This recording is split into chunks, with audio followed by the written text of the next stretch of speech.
निवडणूक आयोगाच्या निर्देशाप्रमाणे SIRच्या महत्त्वाच्या टप्प्याला सुरुवात झालेली आहे.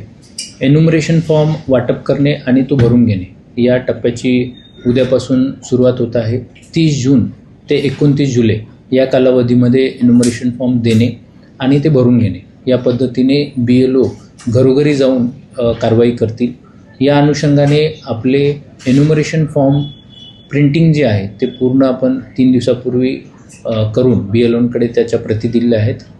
ठाणे जिल्ह्यामध्ये 74,50,515 इतक्या मतदारांचा आपल्याला एन्युमरेशन फॉर्म वाटप करायचं आहे आणि ते भरून घ्यायचे आहेत.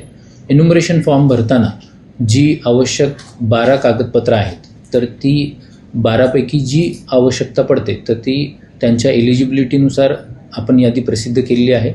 त्यापैकी जी आवश्यक कागदपत्रं आहेत, जे सर्टिफिकेट आहेत ते मतदारांनी द्यावे. एन्युमरेशन फॉर्म हा प्रिंटेड असतो. त्यामध्ये मतदाराचा फोटो, नाव, एक QR कोड त्याच्यामध्ये असतो. 2002मध्ये स्वतः मतदार असतील किंवा त्यांचे आई वडील, आजी आजोबा यापैकी कोणी मतदार याची माहिती एन्युमरेशन फॉर्ममध्ये भरणं आवश्यक आहे. त्या पद्धतीनं सर्व प्रचार प्रसिद्धी आपण महापालिकेमार्फतही देत आहोत. महापालिकेचे 6 अतिरिक्त आयुक्त हे देखील ॲडिशनल DO म्हणून या SIRमध्ये काम पाहणार आहेत आणि त्या अनुषंगाने सर्व जिल्हा प्रशासनातील अधिकारी, जिल्हा परिषद असेल, महापालिका असतील, महसूल विभाग असेल आणि इतर जे राज्य शासनाचे विभाग आहेत त्यांच्या विविध याच्यामध्ये नियुक्त्या झालेल्या आहेत आणि त्या अनुषंगाने मतदार नोंदणी अधिकाऱ्यांना ते सहकार्य करतील, त्यामध्ये काम करतील. ठाणे जिल्ह्यामध्ये 18 मतदारसंघ आहेत आणि त्या अनुषंगानं 18 मतदार नोंदणी अधिकारी आहेत.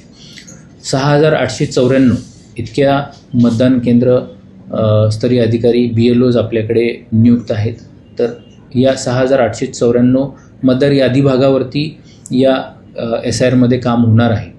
2002 मध्ये जे मतदार असतील तर त्या अनुषंगाने त्यांच्यासाठी एन्युमरेशन फॉर्ममध्ये सेल्फ ते मॅपिंग करू शकतात. जे 2002मध्ये मतदार नसतील त्यांना प्रोजेनी मॅपिंग त्यांच्या आईवडिलांचं किंवा आजी आजोबांची माहिती देऊन ती मॅपिंग करता येईल. इलेक्शन कमिशनचा जो यावेळेसचा घोषवाक्य आहे तर तो सगळ्यांनी म्हणजे त्याचा घोषवाक्याचं महत्त्व लक्षात घेणं गरजेचं आहे. No eligible citizen is left out, no ineligible person is included. म्हणजेच मतदार यादीमध्ये कोणत्याही अपात्र व्यक्तीचा समावेश होणार नाही आणि सर्व पात्र नागरिकांचा समावेश मतदार यादीमध्ये व्हावा, अशा पद्धतीने इलेक्शन कमिशनचं घोषवाक्य आहे. त्या पद्धतीनं प्रशासनाने पूर्णपणे तयारी केलेली आहे.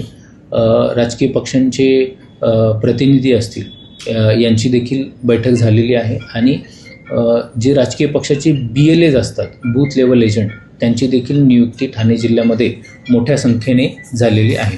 29 जुलैपर्यंत या एन्युमरेशन फॉर्म भरून घेतल्यानंतर 5 ऑगस्टला आपला ड्राफ्ट रोल पब्लिश होईल आणि ड्राफ्ट रोल पब्लिश झाल्यानंतर त्यानंतर दावे हरकती याचा कालावधी असेल.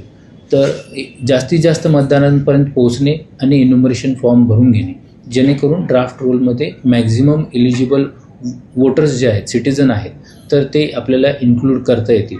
हा या 1 महिन्यातला कामकाजाचा भाग असेल आणि या 1 महिन्याच्या कालावधीमध्ये इंटेन्सिव्ह पद्धतीने आपण मतदारांपर्यंत पोहोचणार आहोत.